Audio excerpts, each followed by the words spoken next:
মেয়েটার সম্পর্কে আমার যে ধারণা ছিল সেটা আমূল বদলে দিয়ে গেল মেয়েটা। পবনকে যে কতটা ভালোবাসে সেটা আমার চোখে যেন আঙুল দিয়ে দেখিয়ে দিয়ে গেল।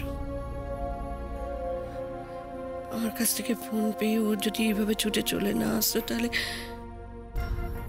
আমি কি করতাম? পবনের প্রাণ নিয়ে টানাটানি হতে পারত। এই মেয়ের সঙ্গে পবনের বিয়ে দিলে পবন সারা জীবন সুখে কাটাতে পারবে।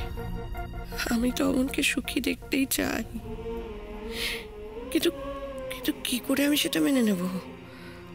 ওর আগের স্বামী যদি ওকে ডিভোর্স না দেয় তাহলে? তাছাড়া ওর আগের পক্ষের একটা ছেলে রয়েছে। যদি পবন নিজের সন্তান চায় ওর কাছে, ও কি রাজি হবে? ওই বাচ্চাটাই কি সহজে মেনে নিতে পারবে সেটা? এ নিয়ে ভবিষ্যতে হয়তো চরম অশান্তি হবে।